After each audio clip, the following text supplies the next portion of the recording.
Hello! So today, or tonight even, you're going to join me in a build video where we build the Hyperlow Airshot with a full Fettec KISS V2 flight control and ESCs. It'll have GPS, it'll have DJI, and it's going to be something special. This is going to be what you're building, and what a beautiful thing it is. Or you could choose to build the flat arm version. And if you've never tried KISS V2 or the Fettec stuff, give it a go. I did, and it changed the hobby for me. And 9 out of 10 puppies would agree with me. Right, so let's get this guy started. So as you can see, I've put the frame together, the motors are on, and I've basically just zip tied the wires along the side of the arm and then tucked them through into the slots at the front and back, which leaves them poking out. Now there's a number of ways you can build this guy, and there are a number of prints that you can print for it from Thingiverse. So I've made a couple of changes to mine. I'm not using the 3D printed shelf that comes in the kit. I've just printed off the smaller one, which you can print from Thingiverse, and there's also a little slender 30x30 printout which I'm going to use there. However, this being a hobby just fits the build around what you're going to do.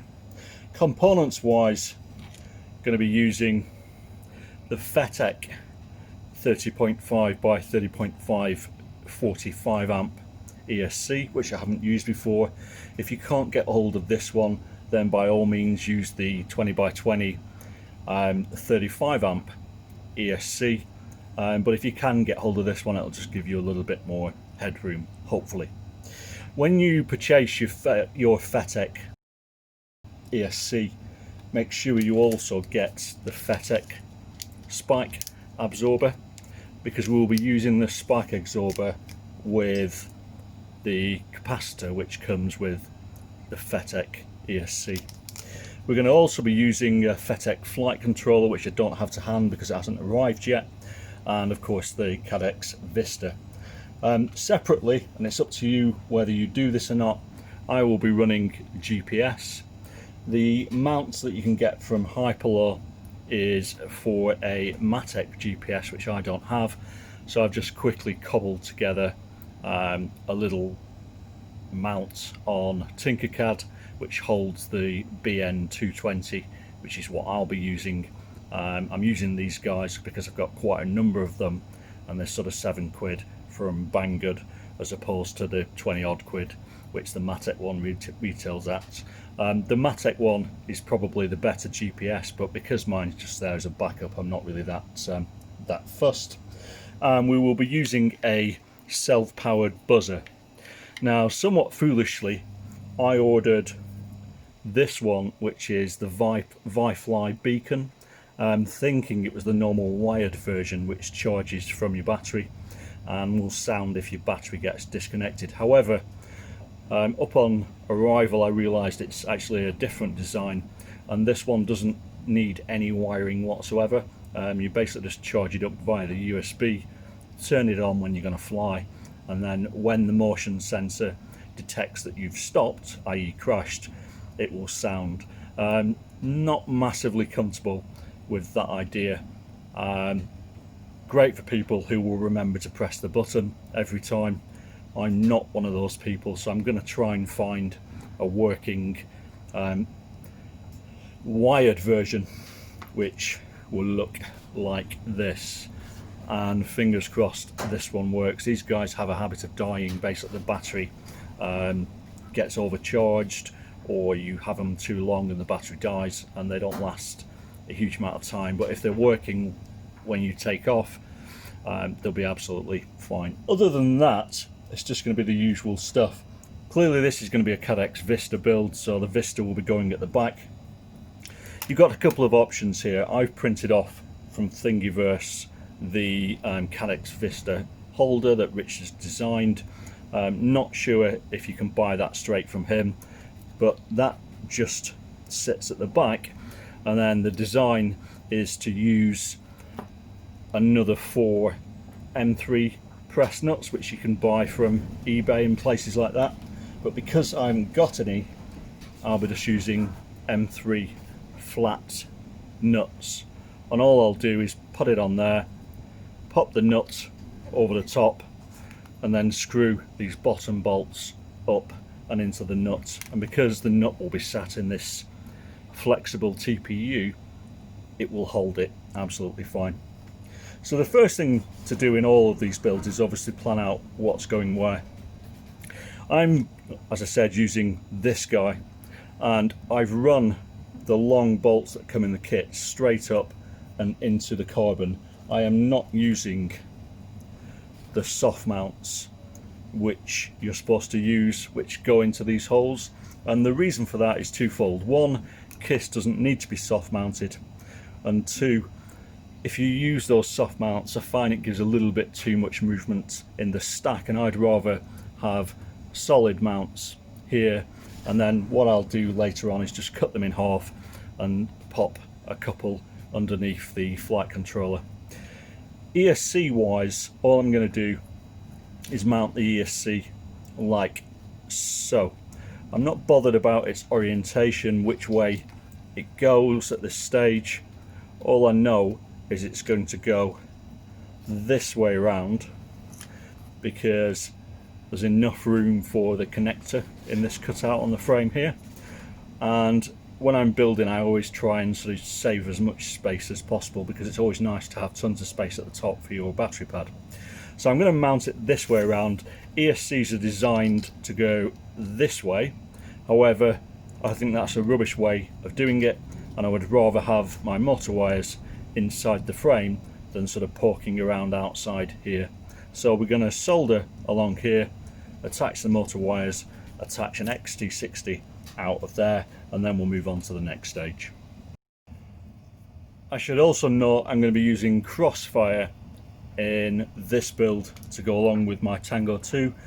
Obviously if you're using the receiver that's built into the DJI Air unit, or in this case the Caddx Vista, and you have a DJI TX, then you will know how that works. I've never used one myself, but I'm guessing we simply will select fast S-bus in the KISS configurator, which I'll go on to later.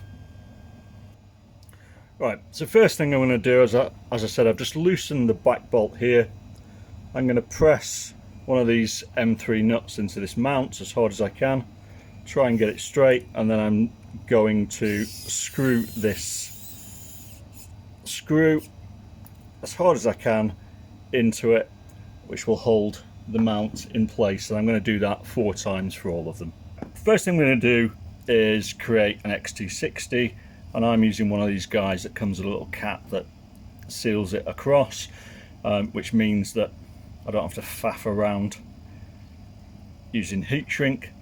So all I'm going to do is tin up these wires and then poke them into the XT60.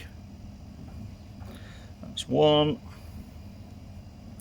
With regards to wires, I'm using 16 gauge wire here. Generally speaking, most people would use 14 or, God forbid, 12. There's absolutely no need to. 16 is absolutely fine, and you won't melt wires or anything like that. The wires that we're talking about are so short that it doesn't really make any difference. As he cack-handedly does this, sorry I can't really see what I'm doing as I'm speaking to you.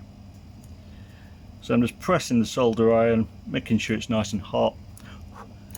Give it a second to cool down. Same on the other side. Push it in, side of your solder iron until the solder melts. Job done.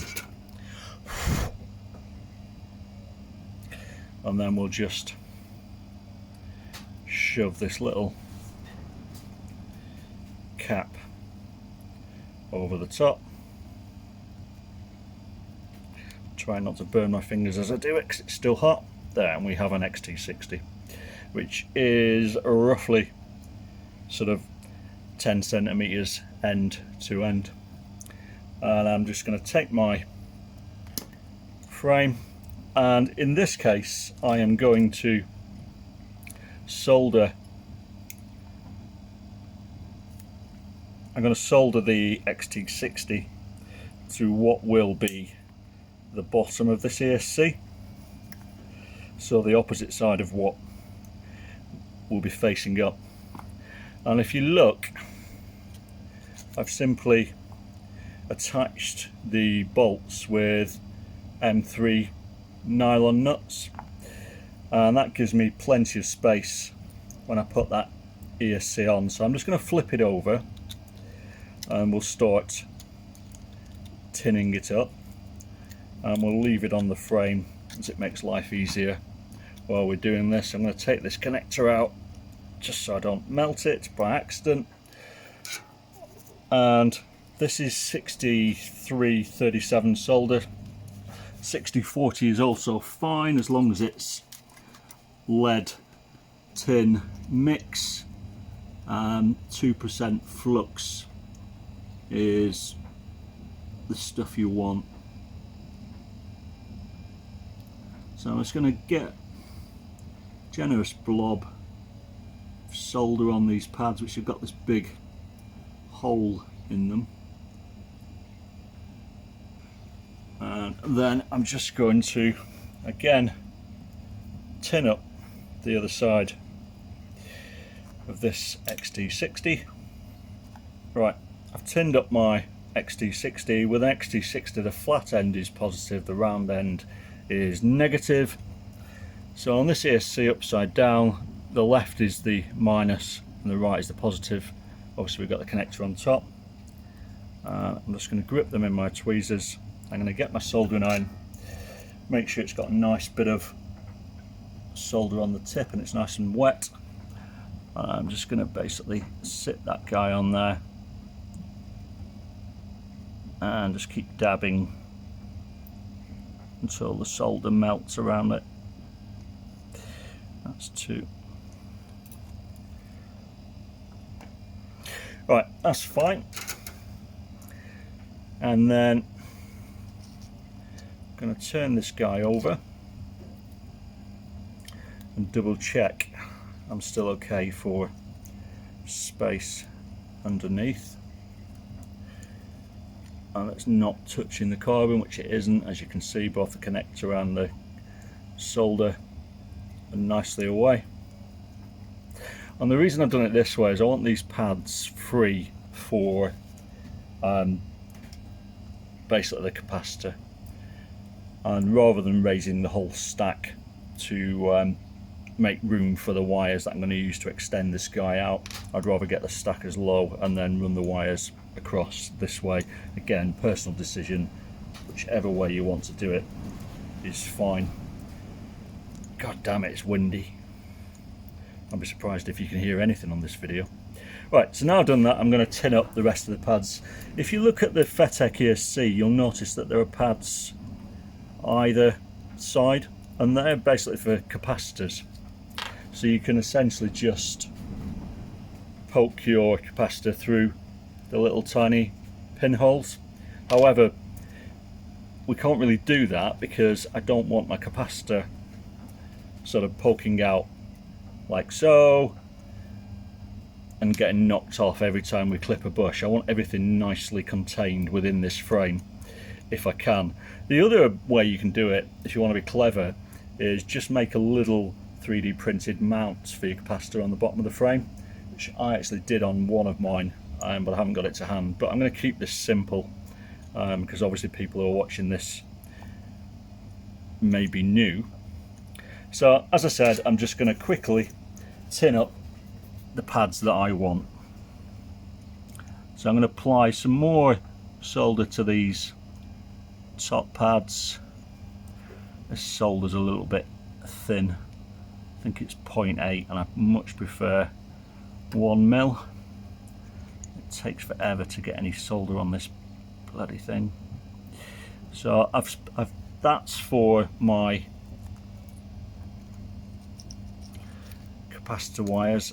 When I need it, I'm just going to spin my ESC round, and these pads here are a little bit finicky. You almost have to go on them from the side. But we're just going to put blobs of solder. You don't need a lot of solder for the motor wires. Apologies if I'm blocking the camera, but I can't really see what I'm doing here. You don't realise how difficult build videos are until you actually try and do this stuff with a camera in front of your face, and things get much trickier. So that's one side done. I'll do the other side. So again, I'm really just pressing the tip of my solder against that sort of U shape of the ESC, and then just letting the solder flow up and over. Sorry, I'm aware I keep knocking this camera. A little bit of a blob there, but it'll do. Right, and the pads along here are really just in case you damage the connector on the other side, which we're not going to do because we're going to be good. So that is that. Just one note on this ESC actually, like the Fettec flight controller, you can see it's got little sort of insets here. You can basically just use a sort of driver or something to poke through, and if you take those out, it will just allow you to soft mount the ESC if you want to. So we've got our motor wires coming out from beneath the frame, and I need to turn this ESC the right way around, apologies. And all we really want to do is just get enough wire to connect us up, but not enough that they're going to be flapping around everywhere. Can't actually get in there. So I'm just going to cut this motor wire roughly to size, and then we're going to do it on the other side as well. We're not going to worry about which wire's which because we can change all that later in the game.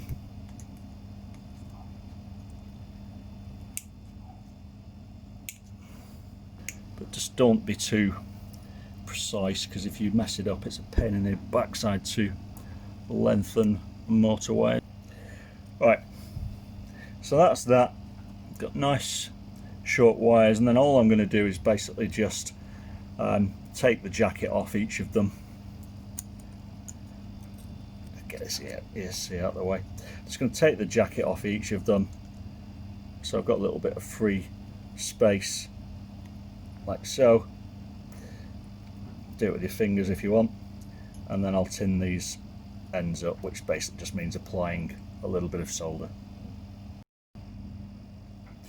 Right, just before I go any further, I've tinned those wires up. What I'm going to do is I'm just going to take one of the soft mounts that came with the kit and just cut it in half, and then I'm going to place one side over one bolt and one side over the other, and do the same with the next one. And this is not really for soft mounting. What it sort of is just really to protect the ESC itself if we have a massive crash. So what I'm really going to do when I mount the ESC is sort of tighten it down a lot, so we get rid of the squishiness on most of it, but there's just a fraction there in case we're in a really hard whack. It just takes a little bit of the force out and stops the, or should stop the ESC from being damaged. Right, that's fine.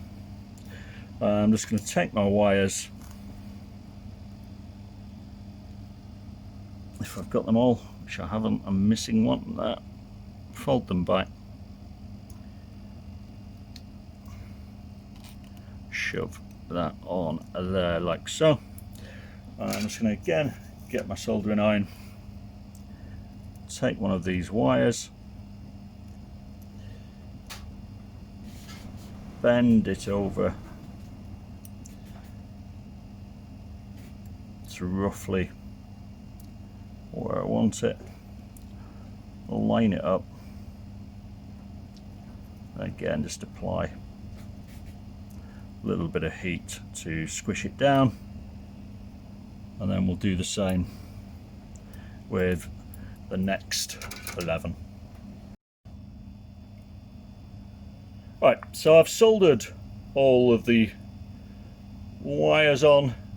Some soldering is great, some is a bit shonky as it always is, but I'm not worried about that. It's good enough. And as I said in my community post, one of the reasons I love this frame is the way that it sort of lines up all the components. Instead of having all these wires traipsing through your frame, these cutouts just allow you to take use of this tall, slender vert arms and really just route everything really neatly. And as well as being an aesthetic thing, it just takes all these noisy wires away from your sensitive components, which can only ever be a good thing. So that is that. So in terms of layout, what I'm probably going to do is, if I just undo, the one bugbear of Fettec is we have to use this silly bloody spike absorber, I keep saying exorber, but absorber. And the reason for that is these ESCs are a little bit, or can be a little bit temperamental, although this guy should be really solid. And what you do with the spike absorber is you take the capacitor and thread it through, and on the capacitor that solid grey line all the way across is the negative. And then what you want to do is sort of make a little package of it. So you want to fold it down like so, and then clip these wires off. And when you're using capacitors, you want to keep these wires as short as possible, because they don't work very well. They're only designed to help you mount it. They're not designed for you to really attach it that way. You want to be sort of cutting them as short as you humanly can. So what I'm going to do is I'm going to solder these guys together, shrink wrap them to make one neat package, and then I'll attach two wires from the spike absorber to the positive and negative of the ESC, and I'm going to mount the spike absorber somewhere like that, or like that. Annoyingly, the capacitor is just a little bit too tall for us to mount it vertically, and I could mount it on the arm or somewhere like that, but I'm just going to use the little shelf that we've got. And just so you're aware, the TBS Crossfire Nano, of which I probably won't be using this one, actually I've got one arriving, is just going to sit underneath that shelf out of the way, so we don't have to worry about it getting damaged, etc. And obviously the antenna will sit at the front connected like so. And then at the back we're going to have obviously the Caddx Vista running its wire along through and to the front of the camera, and the buzzer will likely be attached to this front mount that I've popped in. Again, I've printed some additional mounts here, but this is a hobby. If you haven't got one of these mounts or you can't print it off, then just stick it to the bigger mount that it comes with, or zip tie it to the standoff, or use some 3M foam tape to stick it to the bottom of the frame. There's a million different options. The only reason I'm doing it this way is because I can, and it's a little bit neater. It doesn't make any difference to the actual build. Right, flight controller's arrived, and as I said, we're using the Fettec KISS V2 board. So if I just open this up, now if you're using the Fettec 20 by 20 ESC, the 35 amp one, all you will do is snap off these tabs. As you can see, it's got 20 by 20 holes in the middle. As we're using the larger ESC, obviously it will just fit over like so. Speaking of, actually, these have just arrived as well. If you're looking at motors, I'm just testing these T motors. Generally I wouldn't spend that much money on a motor. However, the RC InPower SMU-X, of which I'm very familiar with and like, I got these from Banggood for 48 quid for 4. They sell them in packs of 4 for £59 something. And if you're canny, quite often you can exchange 200 points for vouchers, and the 20% off vouchers that you can get work on those motors. So you can get 20% off or 15% off depending on how quick you are. They tend to just keep an eye on your points. They tend to have them quite often. But that out of the way, things are going to be nice and simple, because we're just going to connect this wire to the larger port on the bottom, and that leaves us really not much to do. We've got to solder our receiver on, which, as I said, is going to be, in my case, Crossfire.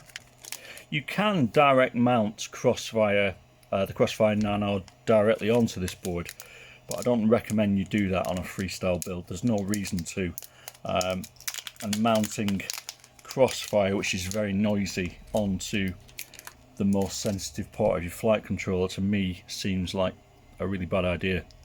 So as I said, I'm going to mount mine beneath this little shelf here. So the next part of this build that I'm going to do, as I said, is just sort out the spike absorber and this little capacitor. And I'm basically going to use 20 gauge wire to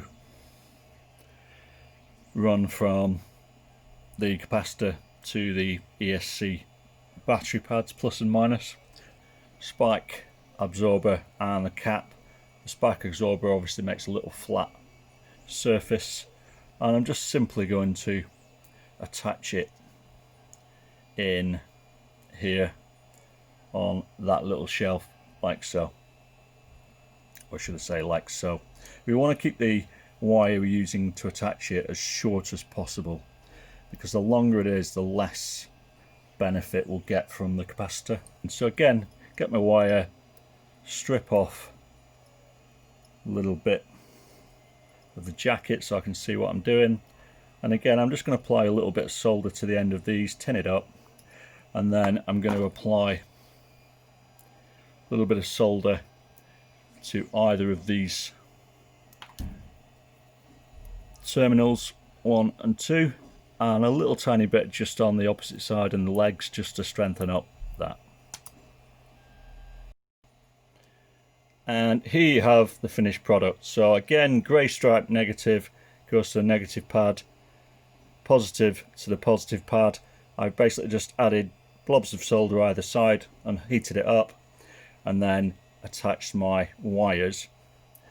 And when I pop this in here, fingers crossed, we've got enough wire to stretch to the battery pads here, which we have.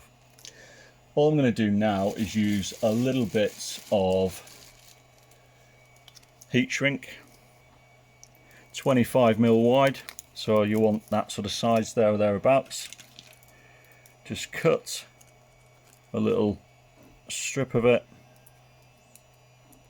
don't need to be precise.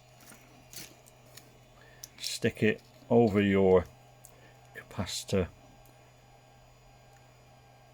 and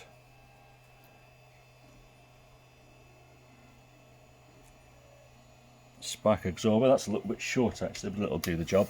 I'm just going to apply some heat.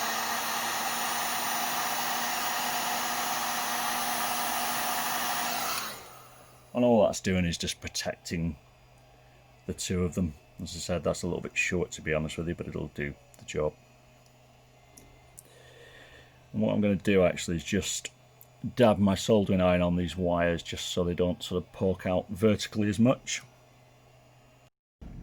Right, so I've just basically taken that hard straight edge out of the wires, so I've got a bit of bend on them, and again just going to work out roughly where my wires are going to go and roughly cut them to size. A little bit longer than you think you'll need, as always, as it's best to have a little bit of wiggle room. And again, strip off a bit of shielding, and again apply a little bit of solder at the ends just to tin it up, and mount the positive of the capacitor to the positive battery wire, same with the negative.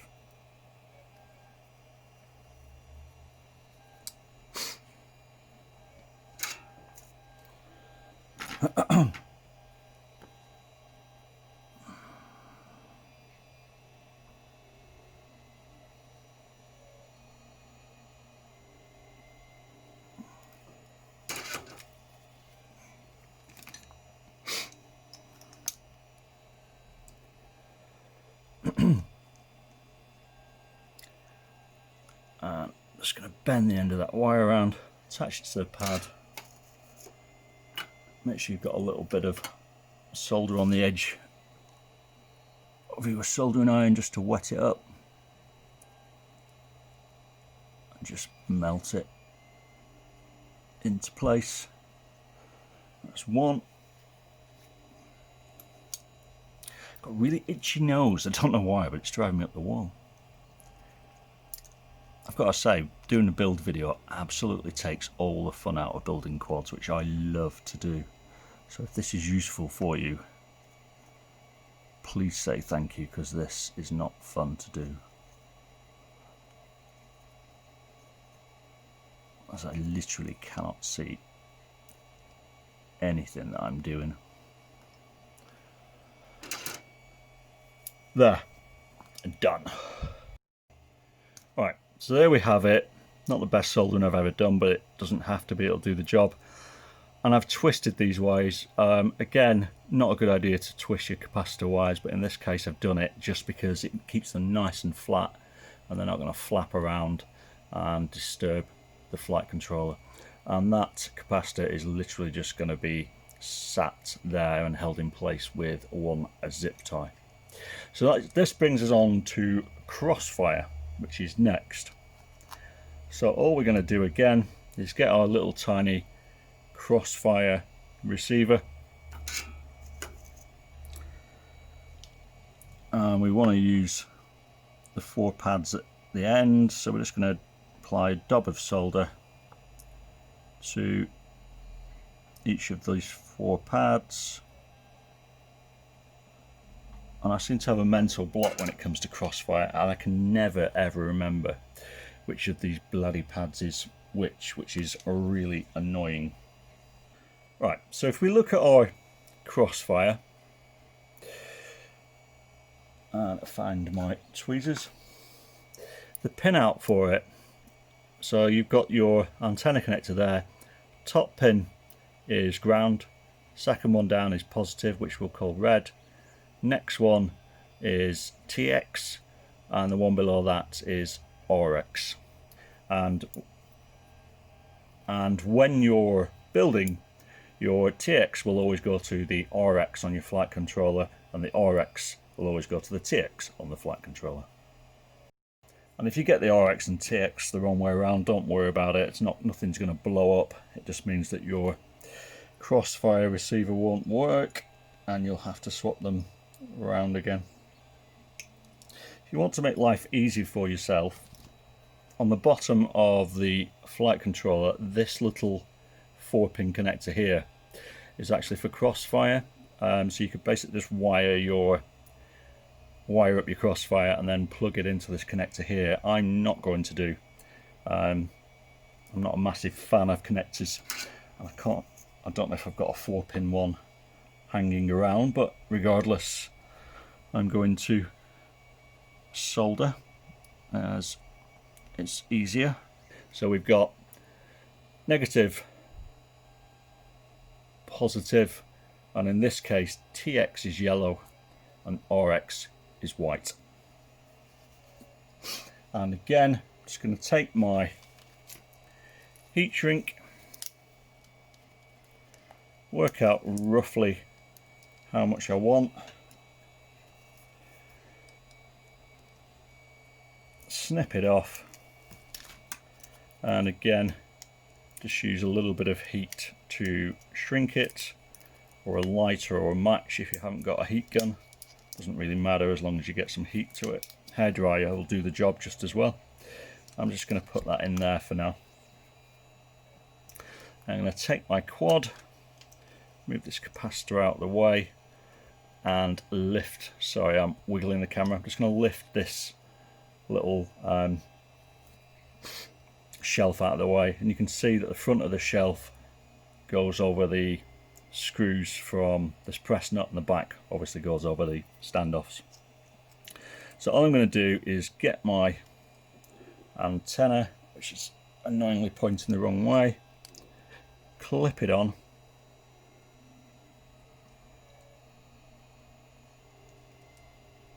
he says as he struggles, clip it on. And what you find with Crossfire is, because it's using one of these little UFL connectors, it has a habit of pinging off. So you want a shrink wrap to stop it from doing that. And the other thing you want to be careful of is the bind button is stupidly right next to the antenna connector. Don't know if you can see, just top of my thumb there. Try not to cover that, because while you won't need it when you first bind Crossfire, because it will do it automatically, you may need it subsequently. So again, just get my heat shrink over the top and shrink my fingers. While your carbon is sealed on the inside edges, not on the outside edges, you don't want your connectors rubbing against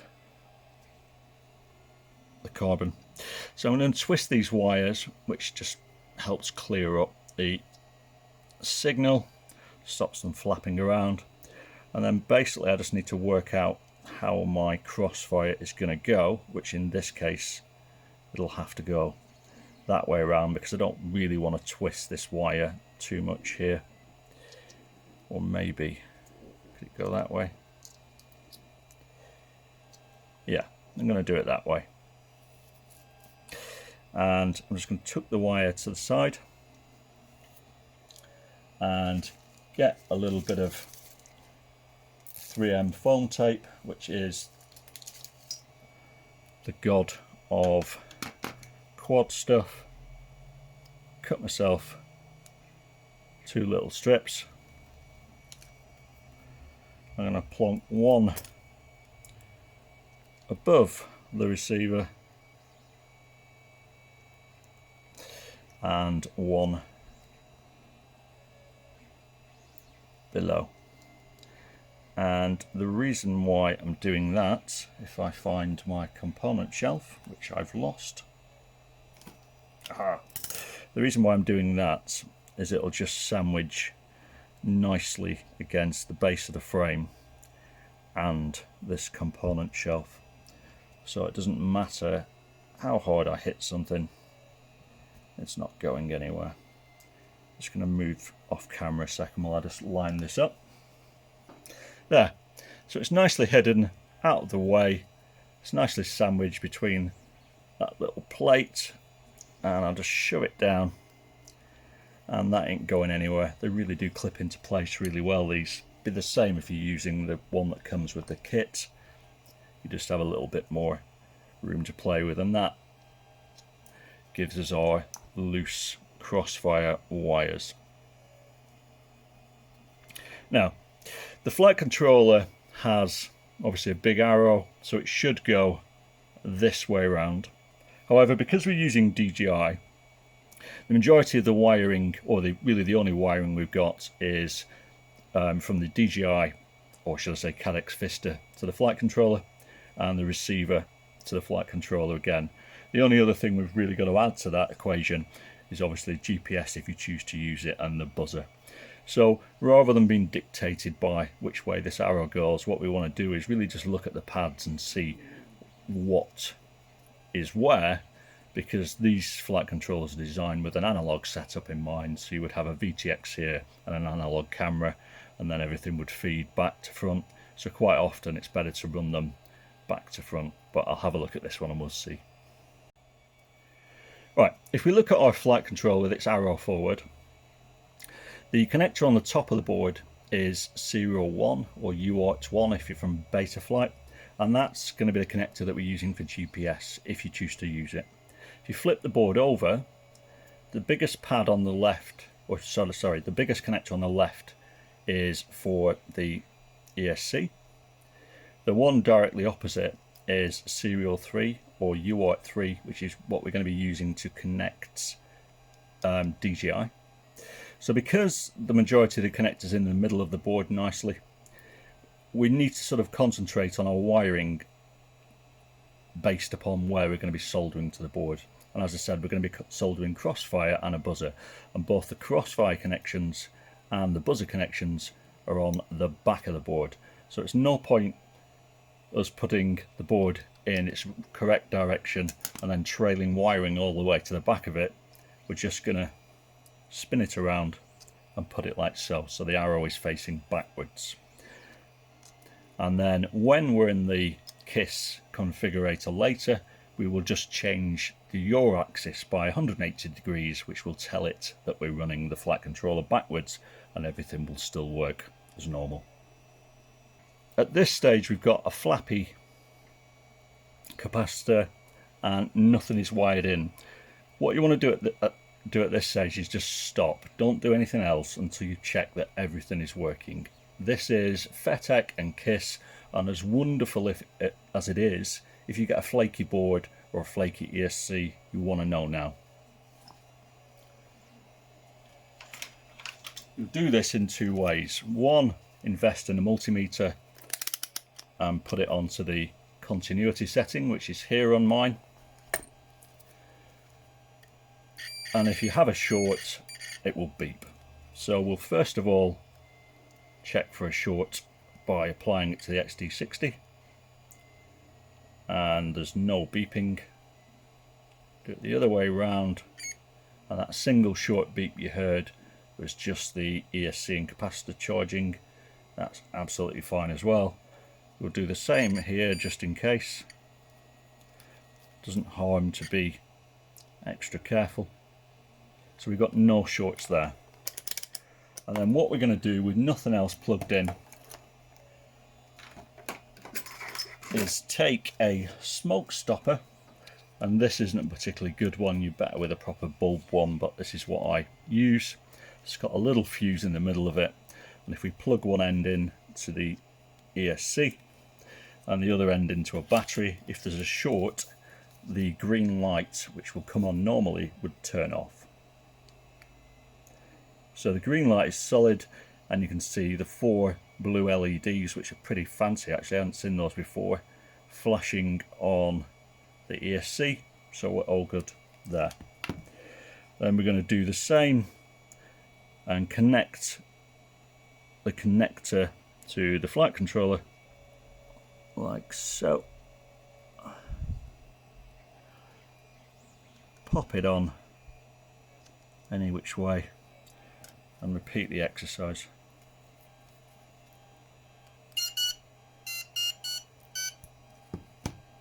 And we're getting the chimes, and if I turn the board over we've got LEDs as well lit up, so again nothing is immediately damaged. With these two in place, what you want to do is update the firmware on both the ESC and the flight controller. Now I'm going to do this at the end of this video for the sake of ease for myself, but what I'd like you to do is basically just unplug the flight controller, go in to the KISS GUI, the KISS configurator, which I'll put the links below, and update the Fettec flight controller with the latest firmware, which will give you all the goodies that Alexander Fedorov designed in previous Patreon firmware only updates, namely DJI OSD and GPS. The only thing that you will lose is GPS return to home on failsafe. So you will have GPS with the standard latest updates, you will have return to home, but if your Crossfire failsafes, then you've lost your quad. So update the flight controller now. Vice versa, go in and download the Fettec GUI or configurator from Fettec and update your ESC. And if you're not sure how to do that, skip to the end of the video where I'll be doing it. Once that's done and you're happy that both are working absolutely fine, then we're going to move onwards. And that moving onwards is going to be the next stage. Not attaching any of this, is to get the Caddx Vista and start putting this in. Now what you want to do with the Caddx Vista is, again, connect it up and then give it power and update it and bind it to your goggles before you've tightened and battened down everything in the quad. You don't want to be doing work to find out that you've got an issue later on. So I'm not going to show you how to update the Caddx Vista or bind it to the goggles, but there are plenty of videos online showing you how to do that. And in terms of the Vista, it's going to go in its cradle, which I printed here, or if you haven't got access to a 3D printer, use slightly shorter bolts on the frame so they don't poke up, and then just get your Vista, and all you want to do is take the bottom of it and apply thick strips of 3M foam tape or double-sided foam tape. Wiggle and push it onto the frame, and then when you put the top plate on later when you've finished, just use a bit of foam or something just to wedge it in, and it'll be absolutely fine like that. I've done it on lots of different quads. So all we're going to do when we put this in is, Richards design nicely uses the existing hardware, so we've got these little M1.6 I think they are, little screws on each corner, and when we mount it we're going to take those out, wedge it into the mount, and then screw down inwards to hold it in place. Before you do that, obviously remove this little screw here and add your Caddx Vista antenna, which is this guy. I'm going to deviate slightly here. You should probably use this antenna, but I have a bad history with these antennas, and quite often the little UFL connector has failed on me. So if you have bad signal on your Vista, chances are it's going to be this guy. So what you'll probably want to do is just clip it on there, show it under the clip, and mount your antenna like so. What I'm going to do is use a different antenna, and I'm also going to use an SMA connector. And the reason for that, if I find one, is I just prefer to use a pigtail. While we'll lose a little bit of signal or a little bit of antenna power decibels by using this connector, it just means that when I'm flying, if I bust one of these guys, I don't have to faff around and doing everything. I can just screw on another antenna. I would always use Foxeer Lollipop V3s because they're cheap and cheerful. You can get two for about 12 or 14 quid, and they work just as well as more expensive ones. However, I haven't got any, and annoyingly Unmannedtech in the UK are out of stock at them at the moment. So I have a rather flashy Vaz, what is it? I think it's an Ion Pro, and I'm doing this for my own testing purposes to see if it's any better. And I can pretty much guarantee it won't be any better than the cheapy Foxy Lollipop. What it is slightly longer, which I like because it means it'll stick nicely above. It'll stick nicely above the battery, as I'm going to be running 6S. Sorry you can't see. Bloody hell, it's massive. It comes with a little SMA spinner as well. So one of the annoying things about the Vista is it doesn't come pre-soldered. So what you want to do, can you even see that? What you want to do is solder along here. So basically you've got VBAT to the very right of the screen. Next to it is ground, and then you've got RX and TX. So black wire, red wire, and then on here I said yellow was TX. So white wire next, and then yellow wire, and we should be good to go. But again, doesn't matter if you get TX and RX mixed up, it just means you'll have to change them later. Just be sure 100%, even though I'm saying this, that you double check yours and make sure the red and black wire go to the correct one. I'm not going to be soldering this on camera because I need to see better than I can with this thing in front of me. And just as an aside, the connector which comes with the Vista, or came with this one, nicely fits into the 6-pin connector that we need to use on the bottom of the flight controller. However, in this particular case, I only need to use 2 of the 6 wires that it gives us. So I'm not going to be using 5 volt. I'm going to be using battery voltage.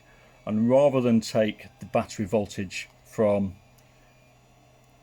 the 6-pin connector, which I can do, the connector basically is ground, 5 volts, battery, and then we've got 3.3 volts RX and TX. Rather than using VBAT from here, I'm going to wire my Caddx Vista directly to the plus and the negative on the flight control, on the ESC. And the reason I'm going to do that is that's the thing that's got our capacitors, etc. connected to it. It's the cleanest point of the system before it all gets messed around with different voltage regulators messing around with it. So the only pins I'm going to use on the connector are RX and TX. So what I'm going to have to do is basically just remove all the wires from this, and then I want to pick a yellow and a white and stick them in the bottom 2 holes of this connector if it goes into the board that way. Again, the flight control is upside down, so the bottom 2 are the ones we'll want to use. If you're using DJI's fast S bus, then you would pick up the different RXs on the top of the board. So all you want to do is take a craft knife and very gently lift these pins up and then pull the wires out. So I'm just going to shove it in, get my little white wire, and again just pop it next to it. Make sure they're pressed up and you can see the silver pins at the top. If in doubt, just get a driver and just make sure they're pressed in. They're both in, so I can now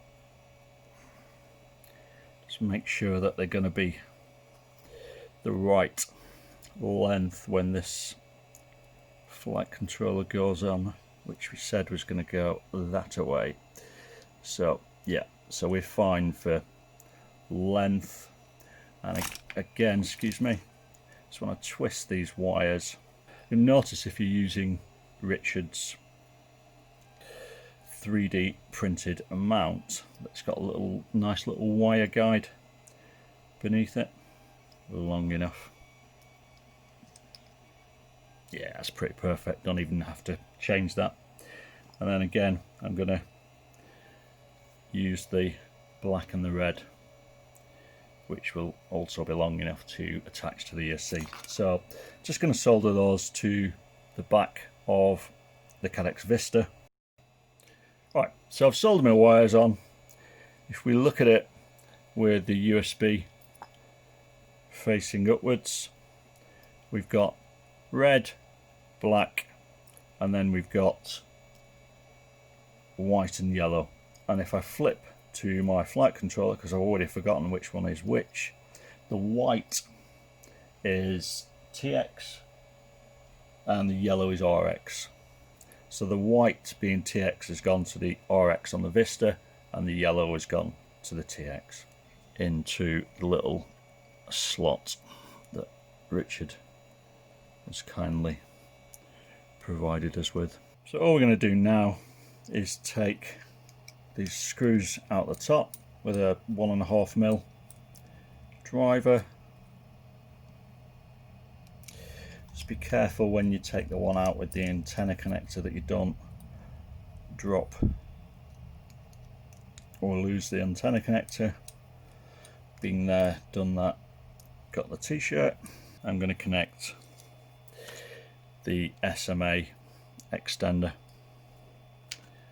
I'm just going to get this little guy out of the way to expose the UFL connector. Press it into place and then put the little connector back on. Right, like so. And we'll just tuck these wires under, get them into roughly the middle, and then we're just going to jiggle this little guy into place.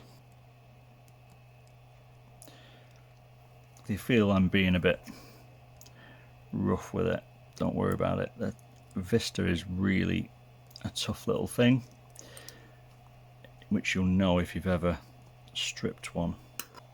Alright, that's it, it just wasn't lined up properly. I'm going to take my little screws that I took out of the Vista and drive them through the TPU. And once you've got it lined up, just screw down into the Vista until you feel it bite, and just repeat on the other 4. Right, so that's all in, everything's all snug and holding well. Just make sure your wires are in that little divots that Richard's nicely provided us with, and then get your wires and just get them out of the way for the minute. Now the Vista connector is quite short, which is why I haven't attached this in yet. You can actually get longer ones these days. So all I'm going to do is just take the existing screws out of the DJI cam.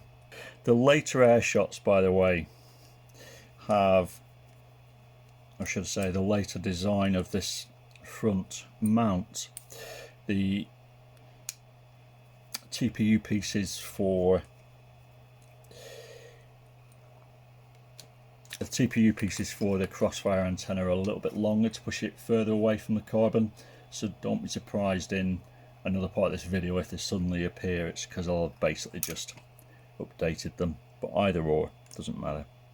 And then we're going to really just slide this guy into place, and because I don't like things being messy, and just to give it a little bit of protection before I do that, I'm just going to slide it beneath this shelf, which will just keep it out the way when I'm doing other things, soldering and flying. And at this point, if you wish to do so, screw in your camera.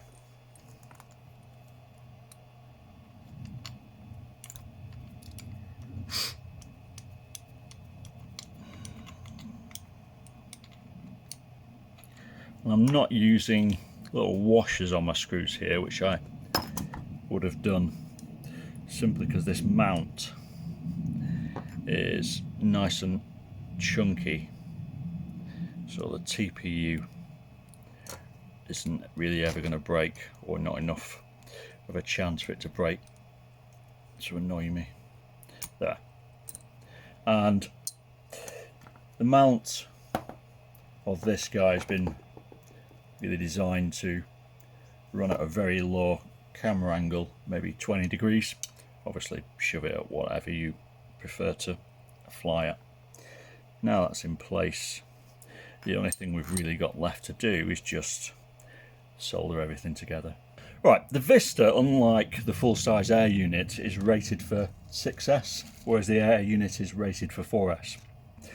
Quite often on my builds I will use a separate regulator, and the reason for doing that is simply experience. One of the most common problems with flight controllers, etc., anything that uses an onboard voltage regulator, is the regulator failing. So there are two ways you can go about powering your Vista. You can attach it directly to the LiPo pads on the ESC, which is what I'm going to do in this particular build, and hope that DJI are using a good voltage regulator, which you would presume they are being, as the rest of their stuff seems to be much higher quality than what we generally get in this hobby. The alternative is you can use a tiny little voltage regulator like this guy, which is an iFlight one, and I'll stick a link in the description to this. And this is just a step down voltage regulator, which you would power from the positive and negative into the voltage regulator, and then you would attach the Caddx Vista's power wires coming out of the voltage regulator, and there's two little pads there at the top right that you can bridge, which will choose between 5 and 12 volt. You don't have to use this one. Anything that's rated for 2 amps and at least 10 volts really will be absolutely fine. And all you would do is just mount that next to the other capacitor. If you're suffering from noise in the Caddx Vista, so perhaps you're getting stuttering or black screens or any of the things that people sometimes talk about, I would recommend using one of these guys in addition with another small capacitor, sort of 300 UF. Doesn't matter the voltage, whether it's 4S or 6S, and just do what we did with this guy and attach it like so and power your Vista like that. As I said, in this particular case, am powering it straight from the ESC.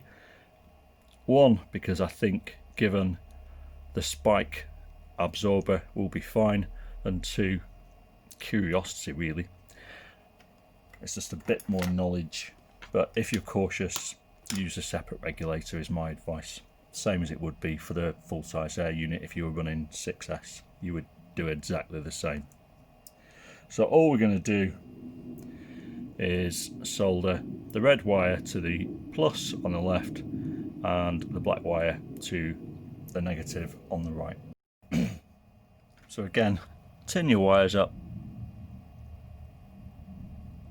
Make sure you don't do it over your ESC in case you've got a blob of solder coming off the red wire. Give yourself some slack in case you have to remove the Vista for whatever reason. You don't want to be unsoldering everything. And just apply the side of your soldering iron.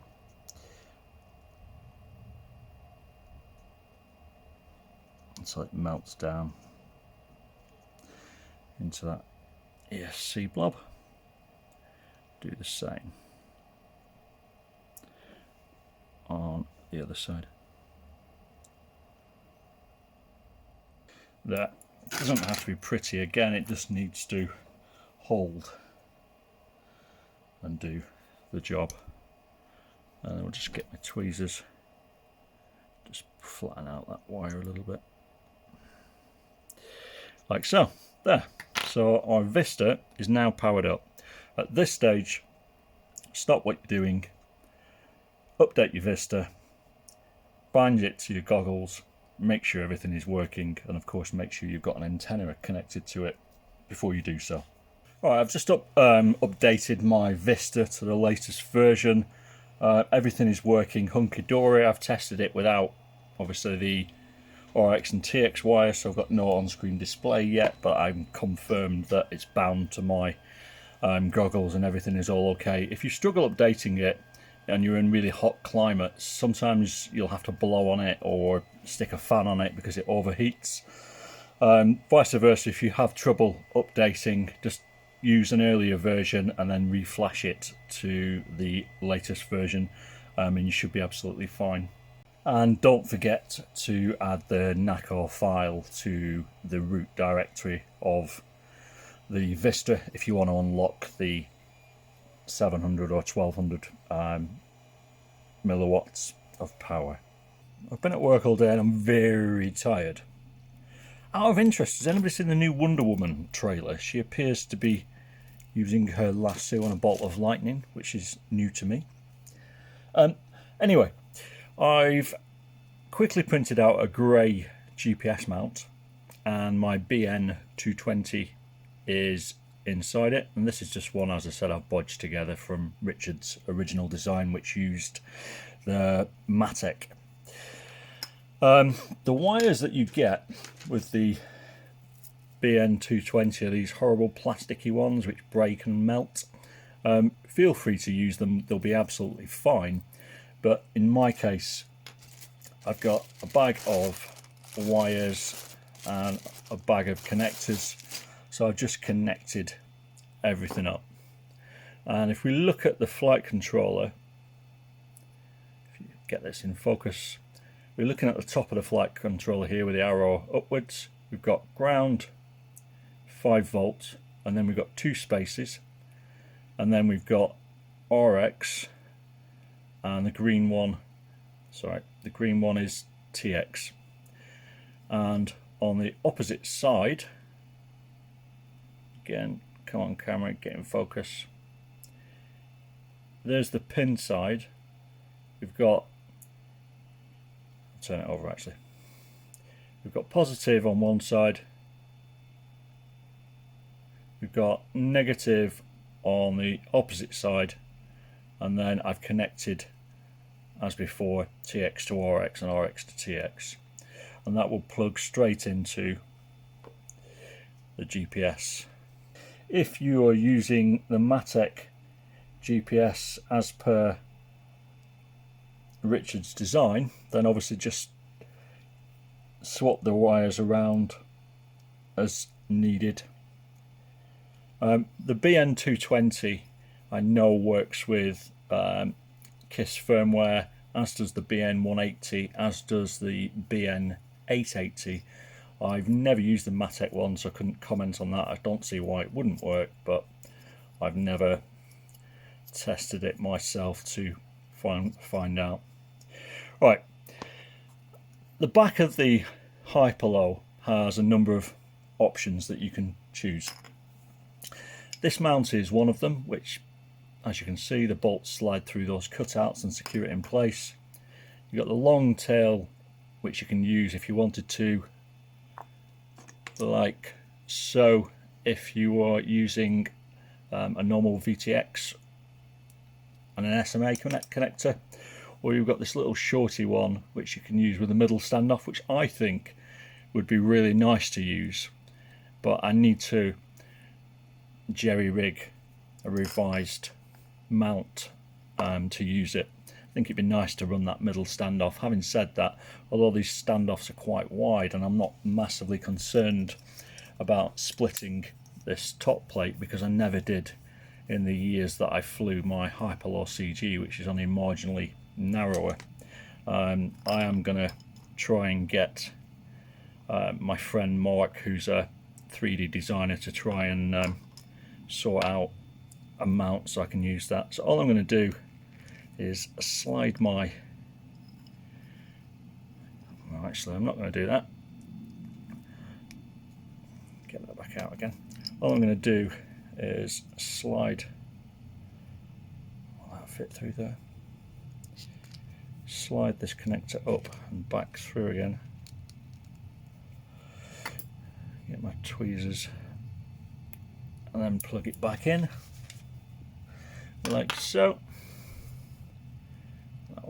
tuck down there out of the way, and then I'm going to get this SMA connector, shove it up and in, and it should just about fit in there, which it does.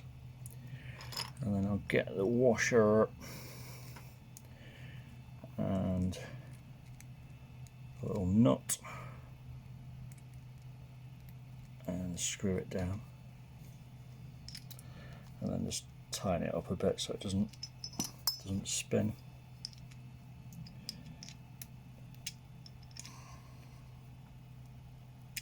It'll look like a right dick if I got this wired up wrong. Right, so that goes into there, and as I said, it just slots into, actually it will slot into that hole, but I just need to remove these two screws.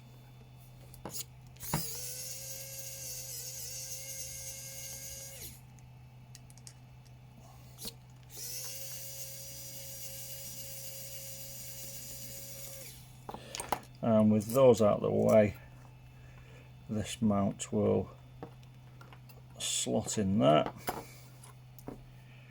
and then I'll screw these guys in place, and that will keep it from running away.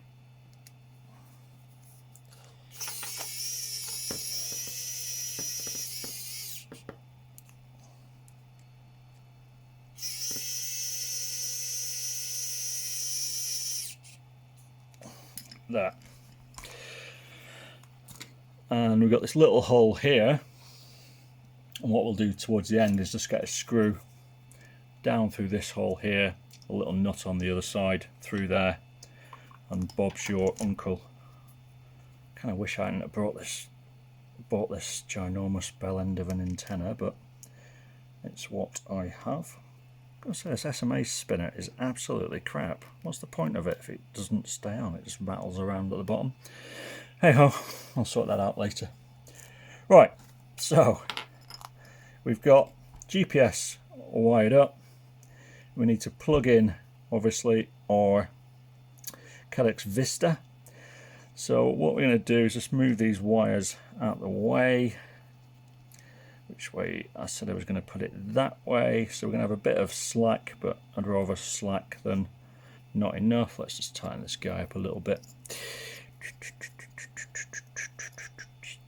bunch it around a little bit, and it went that way, like so. This guy is going to plug into that. That guy's plugged in there, and then we've got our final plug. Sorry, the light's really bad, I can't see which side the pins are on, which is that way around, so that will go in there like so. Right, and then we want to tuck this wire under, do the same for this one. I just want to see how much space I need. Yeah, that's fine. So what I'm going to do is I'm just going to get some more M3 nuts just to raise this stack up a little bit. Sorry Hamish, I didn't realise I'd startled you down there. You sneaked in and fell asleep on my feet. Let's get this guy on here. Hello puppy. Hello sweetheart. Sorry, I'm talking to my dog, not to myself. He likes to sit on the floor by my feet in the garage and now and again run off with a bit of TPU to make me chase him. Don't you, babes? Don't you, sweetheart? Right, so get that on there, and then we'll do the same again. Let's just settle this guy on. Let's have a look, see how much how much space we need with a small puppy crying. Cool. So what I'm going to do now is I'm just going to, as I said before, take those soft mounts that we cut in half, if I can find them, and just put them under the flight controller, and possibly, if we need to, add a further nut to raise it up a little bit more. Right, I settled on 2 M3 nuts, and then, as I said, I've just used basically half a soft mount underneath, and when I put it together I'll just clamp these down tight to remove the majority of the squishiness, but just give us a little bit of safety for the components. While I've been looking at this wire is obviously a little bit long, and also I should have said, if you haven't got any JST SH 1mm connectors knocking around, you'll need a 4-pin one and a 6-pin one, unless you D-pin. You can obviously just solder the wires together. But what I'm thinking when I'm looking at this is it would be really nice if this wire was sat underneath the Vista in that little channel Richards giving us. While it's not really going to make any difference, it will certainly look prettier. So I'm going to do that off camera and then we'll come back. You have to excuse me, I forgot to press record, but I've done only a couple of things. The first is I've removed the zip ties and printed off these 3D printed wire guards that Richard designed, and you can print these off Thingiverse, and they're basically just little TPU sleeves, and all you do is just heat up the TPU to seal them. And just, I don't know if you're aware, but you get little LEDs, tiny LEDs in the kit, which I haven't used, but look at that for detail. There's even a little cutout that you can shine your LED through. So obviously what I've done is just run the wiring and rerouted it for the GPS underneath the Caddx Vista, and I've just gone ahead and soldered in my Crossfire unit. And just to make things neater, I've done it underneath. So basically with this particular flight controller, you've got a number of ways of soldering Crossfire. You can pick up the pads at the very edge like I've done here. You can use the through holes if you're going to direct mount the Crossfire receiver to the flight controller. It sits in this free space here. Or you can use the pads at the above. If you're using DJI Fast S bus, I'm guessing you're going to have to jumper one of these pads here. Fettec have got a really good manual, and you'll be using the S bus protocol, so it'll be along there. But basically all I've done is wired in Crossfire, and that is ground, 5 volt, and then TX and RX. So ground, 5 volt, TX and RX, and we are done. The only bit we've got left to do is 3 wires for, if I can find one, self-powered buzzer. Right, last tiny bit. This buzzer does work, so I don't have to use this horrible USB chargeable one. And the pads we want to use are nicely placed just here. So we've got buzzer plus and buzzer minus, and then we need to pick up a ground from somewhere else. So we can pick up a ground from here or here or here. The choice is yours. I'm just going to route the cable of this buzzer underneath this little shelf because the rest of the quad looks stunning. I don't want this flapping around, ruining it when Richard has gone to so much effort to make this so pretty, and it really is an amazing thing to put together. Really compact, well designed frame. There, all done and finished. Apologies for doing it off camera, but I'm running out of time and I need to go out, so I've just done this quickly.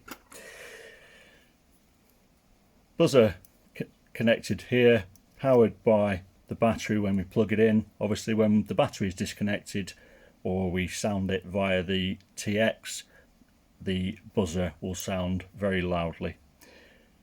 positive, negative, ground I've picked up just next to the USB. Be really careful if you use that one. So red is positive, yellow is signal on this buzzer, or buzzer minus on the flight controller, and then ground again. So that is one Hyperlow Airshot vert arm version, and I just want to say what a spectacular looking build it is, and that's not down to me, that's down to an absolutely amazing frame design.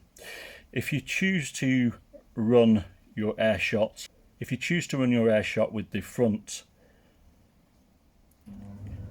braces like I've done, just make sure you use obviously bolts which are long enough to go through both, but just use a washer as well to spread that force, because if you have a big impact you don't want to be breaking your motor mounts.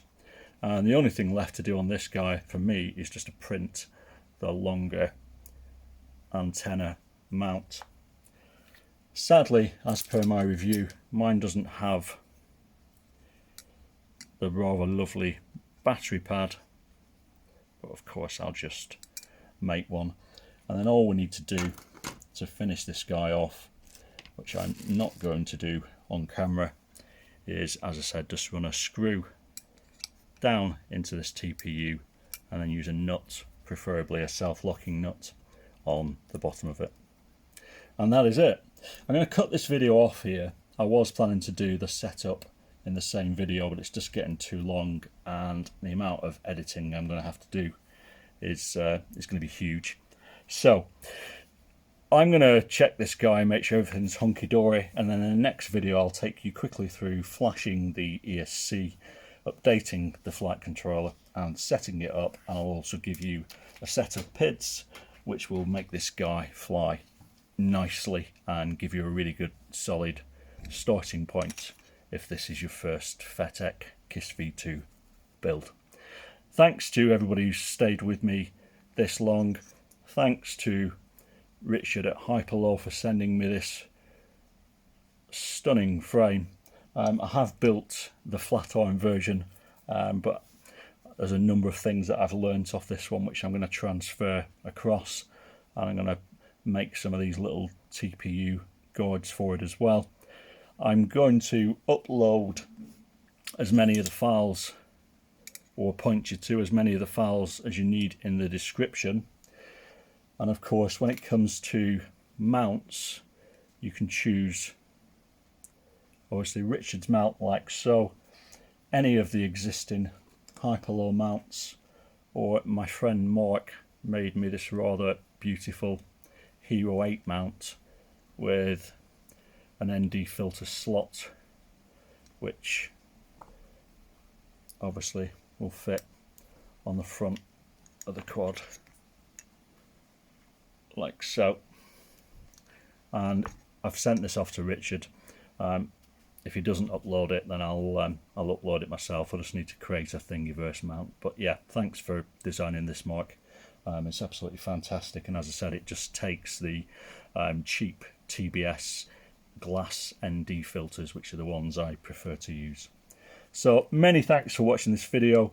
If you like it, please give me a thumbs up. It's a hell of a lot of work to do this, with not a lot of thanks at the end of it, but hopefully someone will find this useful. Thanks a lot, guys. Cheers. See you next time. Bye bye.